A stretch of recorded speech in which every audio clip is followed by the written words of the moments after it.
La hiperplasia benigna de próstata. Esto lo vamos a hacer rápido. Es una diapositiva. También tengan su hoja a la mano. Vamos a hacerla rápidamente aquí. Una diapositiva. Vamos a hablar rápidamente de la hiperplasia benigna de próstata.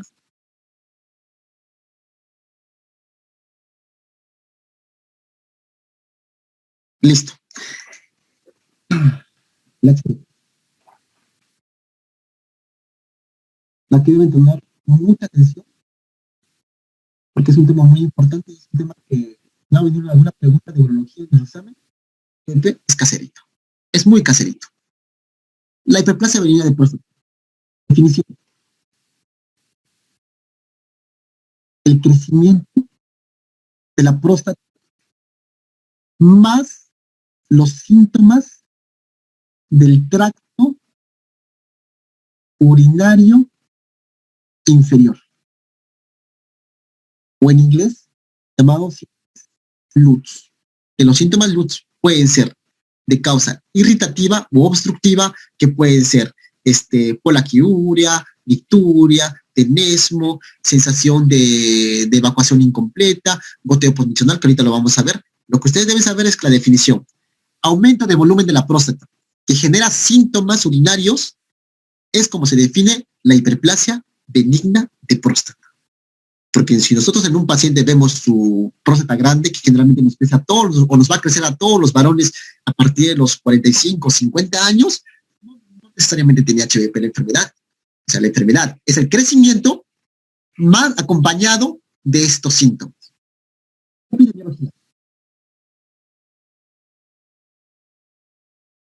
Obviamente sin varones, que afecta al 5% de varones mayores de 50 años. Afecta al 88% de varones mayores de 80 años. Se dan cuenta que a mayor edad es mucho más frecuente que le pueda generar esta enfermedad en los varones. Mucha más edad, mucho más riesgo. ¿Qué más? ¿Qué más? Vamos a hablar un poquito de la anatomía.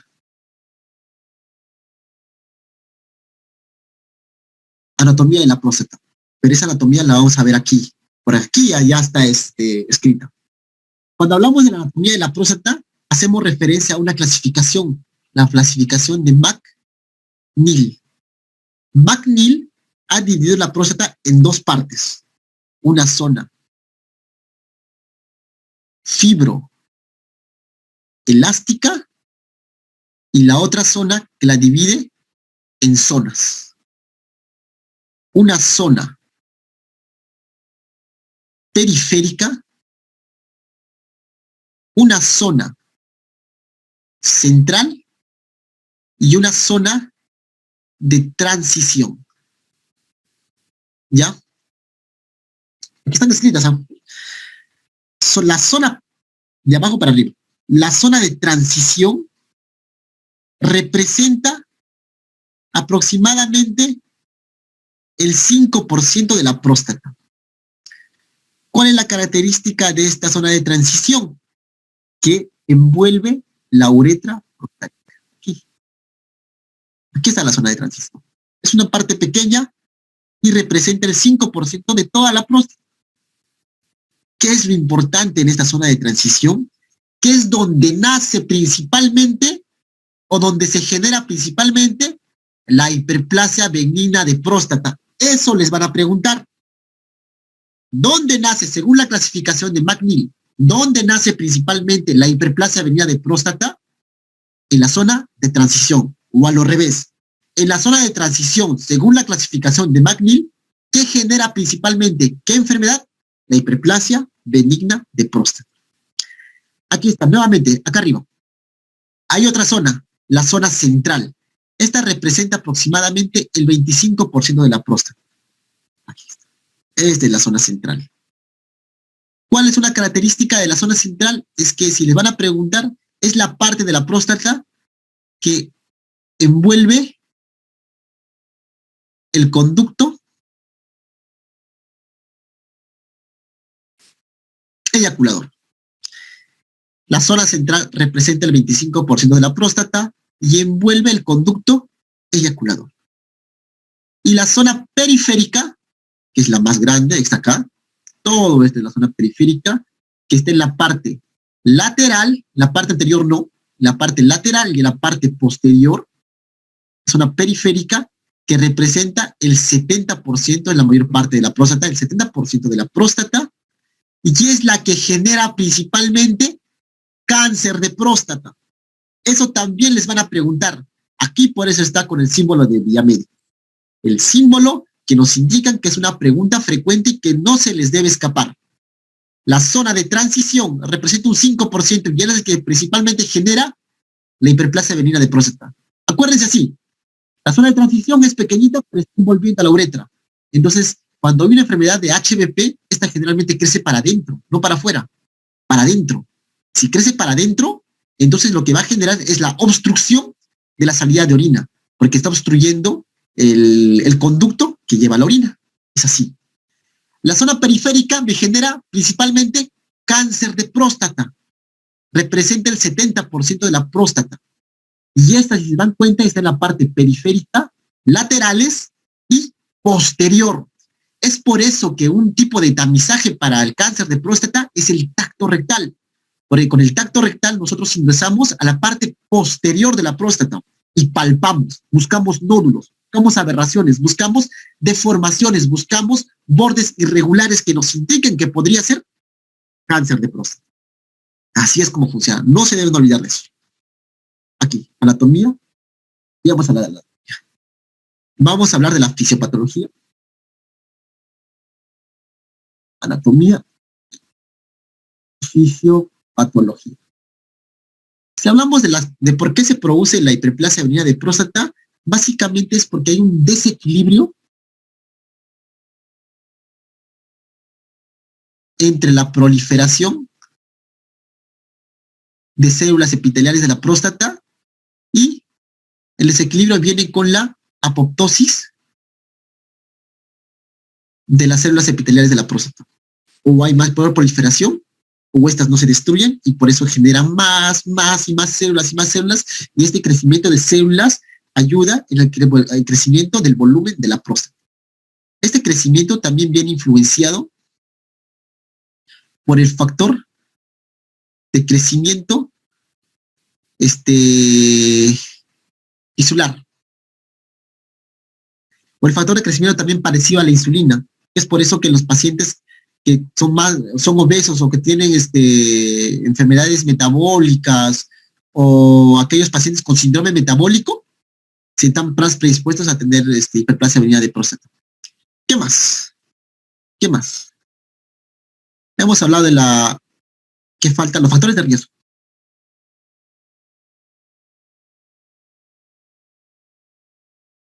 En los factores de riesgo vamos a encontrar que hay dos principales. Los dos son principales. Hay más, obviamente, pero dos no deben olvidarse. Primero, el factor hormonal y el factor edad. A mayor edad, mucho más riesgo de que uno tenga hiperplasia benigna de próstata. Y el hormonal también es muy importante. ¿Qué hormona? La testosterona. ¿Dónde se genera la testosterona? En las células del testículo. ¿Es el único lugar? No. El 95% de la testosterona, el 95% se genera en el testículo, específicamente en las células de Leydig, y el 5% de la testosterona se produce a nivel de la glándula suprarrenal. ¿En qué parte de la glándula suprarrenal? Porque tiene dos partes, una médula y una corteza. Y la corteza tiene zonas, la zona glomerular, fascicular y reticular. ¿Dónde se produce? En la zona reticular. En la glándula celular, en la zona reticular específicamente. ¿Ya? Le hice factores de riesgo, hormonal, edad, 3, el síndrome metabólico, les dije.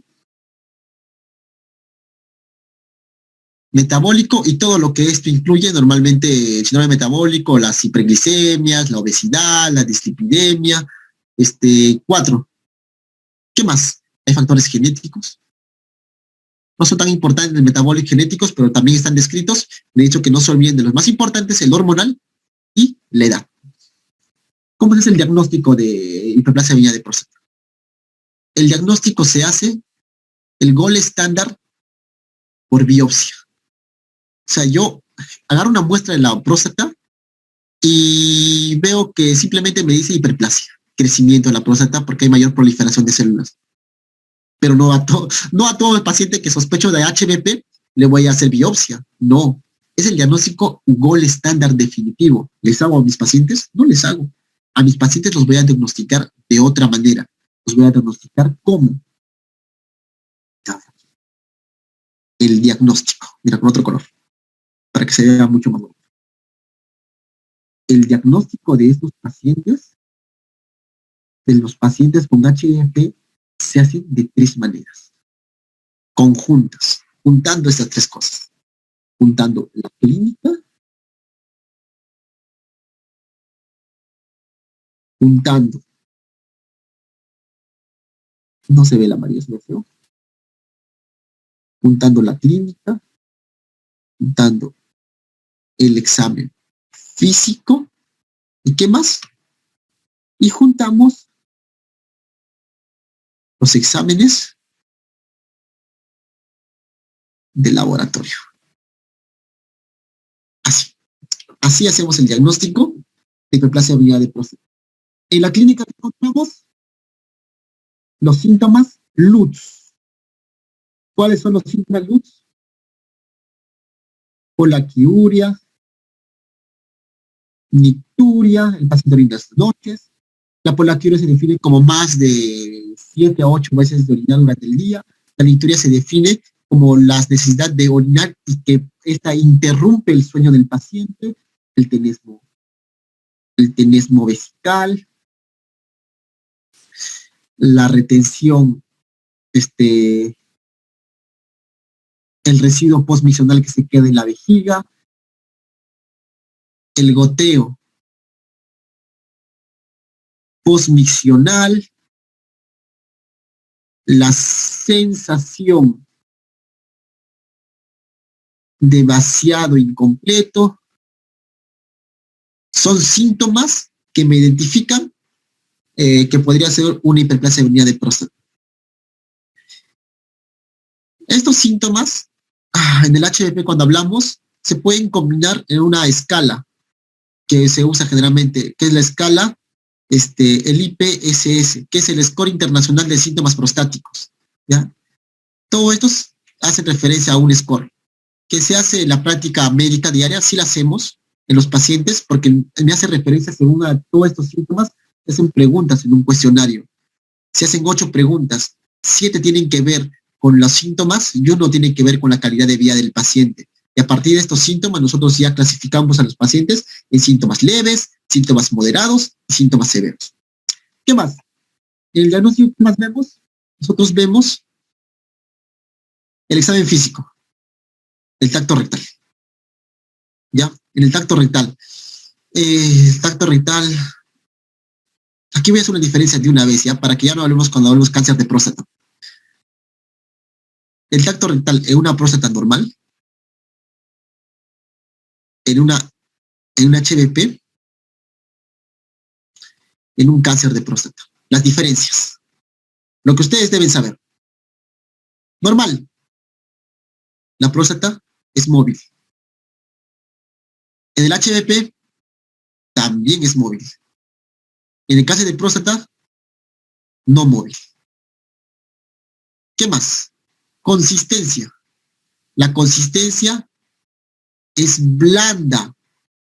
Normal. Una próstata normal es blanda. En el HBP es fibroelástica. El libro dice, blanda como la eminencia tenar de la palma. Si es HBP, es fibroelástica, generalmente como la punta de la nariz o el cartílago de la oreja. Y si es pétrea o dura, como el arco supraciliar. El arco supraciliar es dura. En el cáncer es dura, en el HBP es fibroelástica. ¿Qué más? Los bordes. En lo normal son regulares, En el HBP también son bordes regulares. Y en el cáncer de próstata son bordes irregulares. El dolor normal son no dolorosos, no dolor. En el HBP son no dolorosos y en el cáncer de próstata son dolorosos. ¿Ya? Esas son diferencias para que ustedes para que tengan en cuenta en el tacto rectal, lo que buscamos. Entonces, mira, hemos encontrado un paciente con síntomas LUTS, con síntomas urinarios, que tiene una próstata grande al tacto rectal, el volumen está incrementado porque en una próstata, acá tengo el volumen, vamos a hablar. En la próstata normal, el volumen es de más o menos 2 por 2 centímetros al tacto rectal. Ya en el HBP aumenta el volumen y en el cáncer de próstata es indiferenciado. Puede estar aumentado o no puede estar aumentado. No hay ninguna diferencia. ¿Ya? Entonces encontramos al tacto rectal una próstata grande, 4 por 4 centímetros, y con todos los síntomas LUTS, entonces vamos a sospechar de que puede ser un HBP. Exámenes de laboratorio. ¿Qué se pide en los exámenes de laboratorio en un paciente con HBP? Específicamente le pedimos de frente una ecografía. ¿Y la ecografía qué nos va a medir? Nos va a medir el volumen prostático. El volumen prostático normal, volumen prostático normal es de 18 a 20 cc. ¿Ya? En el volumen prostático vemos, en la ecografía nos mide este volumen de la próstata. Si nos tiene una próstata entre 20 a 30 gramos, esta es un crecimiento o un HBP grado 1. Si nos da una próstata de 30 a 50, es un grado 2. Si nos da un 50 a 80, es un grado 3. Y si nos da uno mayor a 80, es un grado 4. Eso es lo que debemos saber. ¿Qué más también es importante en los exámenes de laboratorio? La flujometría.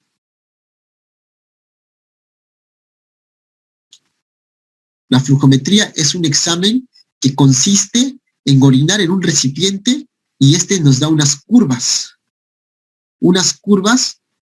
que miden el pico máximo de orina, ¿ya? Generalmente uno orina hasta 15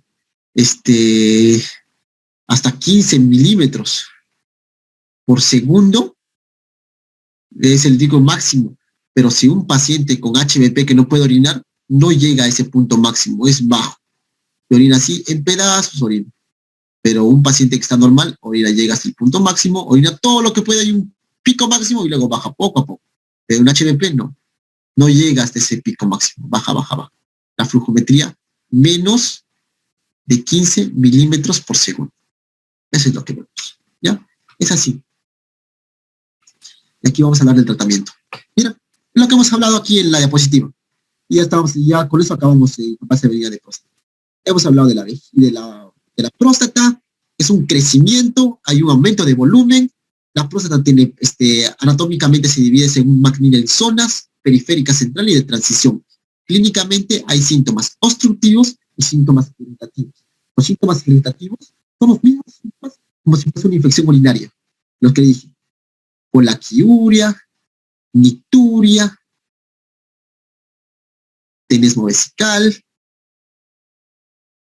En cambio, los síntomas obstructivos son aquellos que me generan sensación de vaciado incompleto, goteo posmiccional, la retención de orina en la vejiga. Esos son los síntomas obstructivos. Y todos estos forman parte de los síntomas de tracto urinario inferior.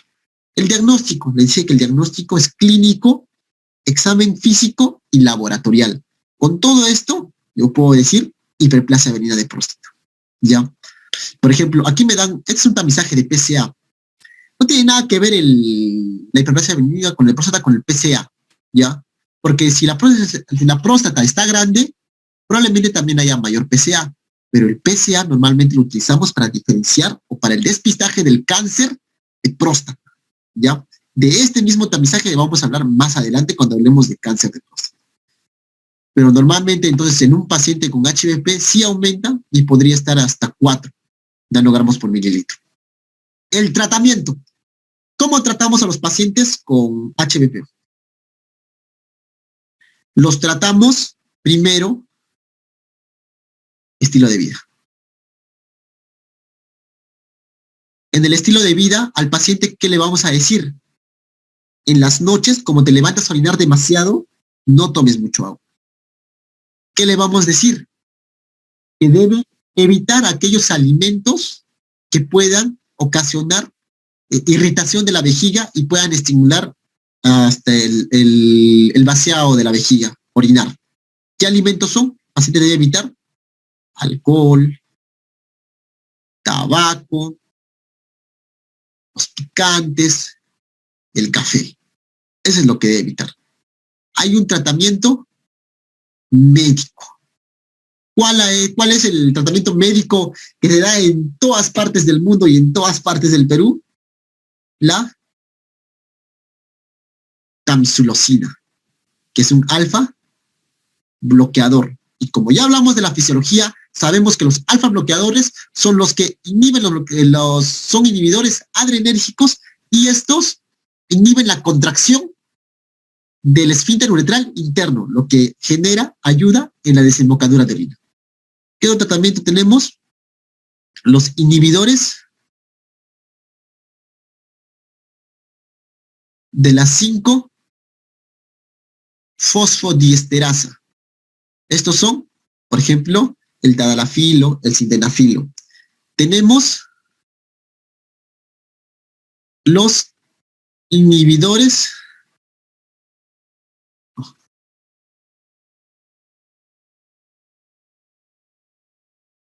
de la 5-alfa reductasa. Por ejemplo, el finasteride, el dutasteride. Es el tratamiento médico. Si a pesar de mi tratamiento médico el paciente aún así sigue teniendo síntomas que le han cambiado por un tiempo y han mejorado los síntomas y aún así siguen teniendo síntomas, entonces el tratamiento definitivo de estos pacientes es quirúrgico. Estos pacientes los operamos. ¿Y cómo los operamos estos pacientes? Hacemos lo que llamamos el gold estándar, el RTU. El RTU es una resección, aquí está, miren, RTU.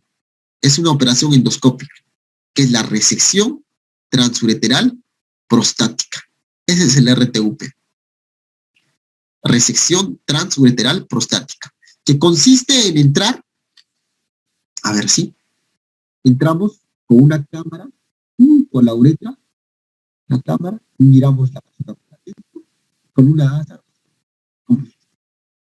Raspamos la próstata para que se genere un tubo y pueda orinar con mayor facilidad el paciente. Esa es la resección transureteral. Hay otros tipos de operaciones, muchos. Hay laparoscópicas, hay operaciones por robot, hay operaciones diferentes técnicas como APRP, APTB, que no nos vamos a meter en eso. Ustedes deben saber que el gold estándar en cirugías de HBP, RTU, resección transureteral de próstata. También hay como abiertas, en la que no se extirpa la cápsula, solo se saca el adenoma prostático. Nunca se toca la cápsula, solo se saca el adenoma prostático. Todo y aquí se rastra. Todo se rastra para que pueda orinar y pueda permeabilizar. Es así, HBP. Acá me dice, doctor, ¿puede explicar sobre el RTU? Como le decía, el RTU son siglas, que es una resección transureteral. O sea, reseco a través de la uretra. Por la uretra yo ingreso con una cámara, por el pene, por donde orina el paciente, ingreso con una cámara y a través de esta hago una resección, raspo la próstata por adentro para que el paciente pueda orinar. Es así una RTU. Hay otra pregunta. Doctor, buenas tardes, disculpe, ¿en qué semana de gestación decide el testículo? Eso es muy importante. Eso lo vamos a hablar en criptorquía, porque hay dos tipos de descenso, un descenso pélvico y un descenso inguinal. Ya, para que tengas idea, nomás solamente que es entre la sexta y octava semana el descenso pélvico y a nivel descenso inguinal entre las 28 hasta 32 semanas. Ahorita vamos a hablar de eso, no te preocupes. Eso vamos a hablar cuando vemos criptorquía. Otra pregunta, doctor, buenas. ¿Podría explicar un poco más del PSA, el PSA de próstata? El PSA, como le decía, cuando vamos a hablar del PSA, vamos a hablarlo cuando estemos en cáncer de próstata. Porque, como les dije, cuando nosotros medimos PSA en los pacientes mayores de 50 años o dependiendo del antecedente familiar que tenga semilla a partir de los 45 años, en estos pacientes lo usamos no para ver si tiene hiperplasia benigna de próstata, lo usamos para descartar cáncer de próstata, por eso es importante. En el PSA, en el HBP o en la hiperplasia benigna de próstata está elevado, sí, porque la próstata crecen los receptores adrenérgicos y por ende la testosterona llega más y por eso se genera más PSA, pero no llega a sobrepasar tanto, pues, o sea, no llega a más de 10, más de 7. Si genera más de 7, más de 10 el PSA, ya tratamos de indagar de por qué tiene tanto PSA, probablemente sea un cáncer de próstata, y no una enfermedad benigna. Hay otra. Buenas tardes. Dentro de la lesión de la neurona inferior del tipo incontinencia están. Ya. Eso es con respecto al gráfico que mostramos. Eso de neurona inferior hace referencia a nivel de la inervación sacra. Que dice dentro de la lesión neurona inferior qué tipo de incontinencia está. Ahí está la incontinencia por rebosamiento. ¿Ya? Si tu pregunta es que específicamente qué tipo de incontinencia está en la neurona inferior, la incontinencia por rebosamiento. Acá hago una pregunta muy importante para poder también aclarar algunas dudas. ¿Cómo diferenciamos entre las causas neurogénicas de una urgencia, la de un rebosamiento? Es muy importante. Tienes mucha razón. Con una ecografía. La ecografía, lo que nos mide, las ecografías urinarias, aparte de vernos los riñones, de vernos la próstata, lo que nos mide, algo muy importante, es el residuo postmiccional. O sea, ¿cómo medimos las ecografías urinarias? Primero, el paciente toma agua, medimos en una primera etapa, tomando con la vejiga quieta, tomando agua, medimos la capacidad de la vejiga. ¿Cuánto resiste con agua? Y luego el paciente tiene que ir a orinar todo lo que puedas y vuelve para medir nuevamente la vejiga. Y orina todo lo que puede y vuelve. Y así medimos cuánto queda. A eso cuánto queda se le llama el residuo postmiccional. Si hay un residuo postmiccional aumentado más del 10%, o sea, no orina nada este paciente, toda la orina está en su vejiga, entonces es una de por rebosamiento, porque escapa, es porque la orina se ha quedado ahí.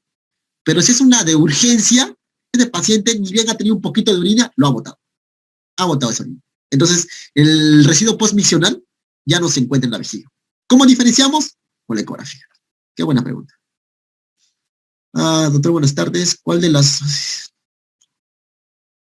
Mira, doctor, buenas tardes. ¿Cuál es la dosis de tamsulosina y por cuántos días se le da el tratamiento de HBP? Dosis, 0,4 miligramos al día. Se ha demostrado que darle más de 0,4 no tiene ningún beneficio más. Darle una vez al día al paciente lo ayuda a poder orinar mejor. ¿Cuándo se le da en las noches? Porque tiene efectos colaterales, generalmente hipotensión ortostática o también eyaculación retrógrada, y para que te generen menos de estos síntomas, como la hipotensión ortostática, se den las noches, porque esto actúa en 24 horas. ¿Cuántos días de tratamiento se les da en HBP? Indeterminado. Si al paciente le mejora, se le puede dar, si quiere, toda la vida, no hay ningún problema, no hay un límite de tiempo. Tú le puedes dar mucho tiempo a este paciente. ¿Y qué fármacos de segunda elección utilizan? Se puede utilizar, como te digo, los inhibidores 5-alfa reductasa, que son la dutasteride y la finasteride. Estos, al igual que los alfa bloqueadores como la tamsulosina, también reducen los síntomas urinarios. Pero a diferencia de la tamsulosina o alfa bloqueadores, estos reducen el crecimiento de la próstata. ¿Ya? La tamsulosina no es un antiinflamatorio de la próstata.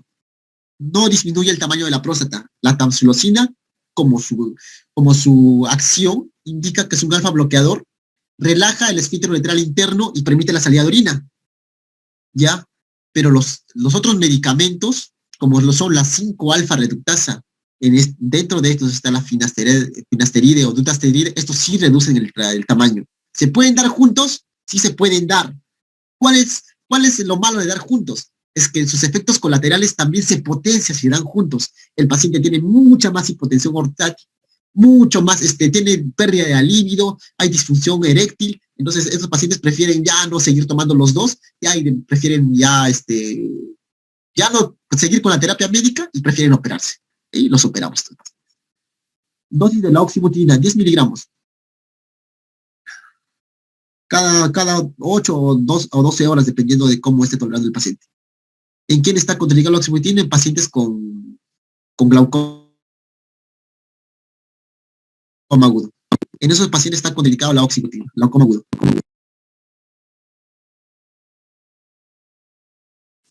Acá hay otra pregunta, doctor, buenas tardes. En caso de uno duda al tacto rectal, ¿se identifica alguna normalidad? ¿El PSA es negativo? ¿Es necesario biopsia? Sí, sí, ahorita vamos a hablar ese screening con respecto cuando hablemos de cáncer de próstata.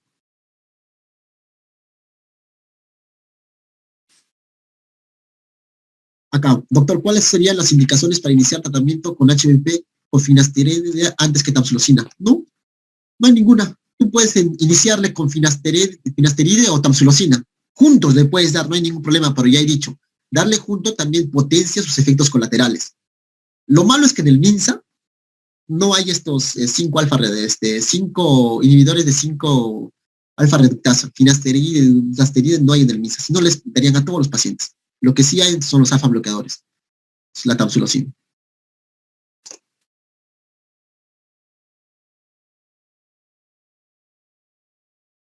Acá también el tratamiento. Doctor, en cuanto al manejo médico, ¿se inicia con fármacos alfa-adrenérgicos y luego los inhibidores? No necesariamente. No necesariamente. Tú puedes iniciarle con alfa-adrenérgico, con los alfa-bloqueadores, que es la tamsulosina, o le puedes iniciar con los otros inhibidores, que son la 5-alfa-reductasa. Como te dije, hay tratamiento conjunto. Le puedes iniciar ambos tratamientos. No es que uno después del otro, no. Le puedes dar ambos. No hay ningún problema. Ahora que el doctor, ¿podrías repetirnos sobre la consistencia de la próstata normal? Hay 3 tipos de consistencia. En la próstata normal es blanda, los hacen referencia a que es como la eminencia tenar, blanda. Cuando hay HBP es fibroelástica, hace referencia a que es la misma consistencia que de la cartílago de la punta de la nariz o al cartílago de la oreja. Y cuando es cáncer de próstata hace referencia a que es pétrea o dura como el arco supraciliar.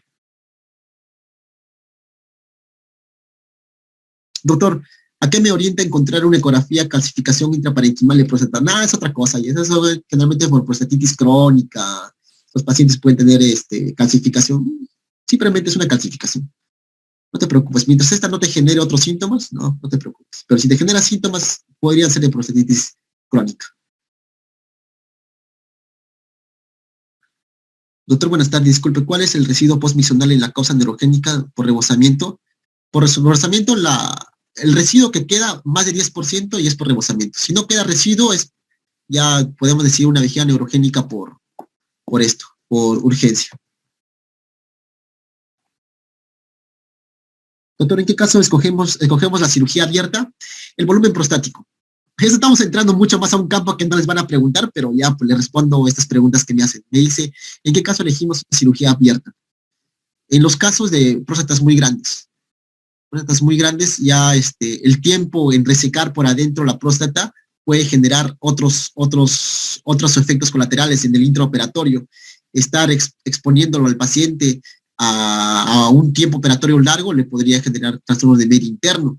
Nosotros cuando operamos por endoscópica o la transureteral, hacemos irrigación con líquidos y esta irrigación hace una presión intravesical y esta presión intravesical se absorbe el líquido hacia los vasos sanguíneos y estos aumentan la presión arterial y esto puede ser contraproducente para el paciente. Por eso que próstatas muy grandes, abiertas.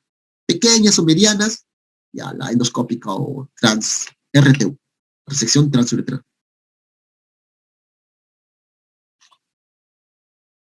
Doctor, ¿qué tipo de incontinencia urinaria es más frecuente? La incontinencia urinaria de esfuerzo es la más frecuente.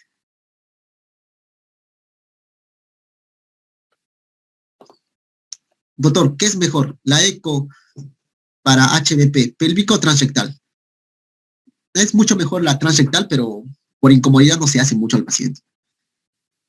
Y además, ver el volumen prostático al final no decide tu conducta quirúrgica. Porque ¿se acuerdan que les he dicho que según McNeil, la zona donde crece más o donde se genera más HBP es la zona de transición, y esa zona de transición está periuretral, y esa zona de transición crece para adentro. Entonces, si en una ecografía yo veo una próstata grande, así la haya medido por la zona abdominal, pélvica o transrectal, eso no me define que yo lo opere al paciente. Este paciente podría tener una próstata grande, pero no le podría estar generando ningún síntoma urinario. Porque si la próstata crece para afuera, no hay ningún problema. Mientras no me genere obstrucción, no hay ningún problema. Pero si me genera obstrucción, sí. Por eso, algo muy importante, aquí viene esta antigesia. La obstrucción no está definida por el volumen de la próstata. Porque, según McNeil, la obstrucción generalmente se da en la zona de transición, y esta zona de transición crece para adentro. Así es. Mira, otros pacientes con espina bífida, ¿qué tipo de incontinencia? Mira, en realidad es una vejiga neurogénica. ¿Qué tipo de incontinencia de urgencia? Depende de dónde se instaure. Si es a nivel dorsal, torácica, quizá una de urgencia, o si no, a veces estos pacientes ni siquiera tienen retención, a veces son por rebosamiento. Depende. O sea, no es que espina bífida tiene este tipo de incontinencia. Depende, porque la espina bífida puede darse a diferentes niveles.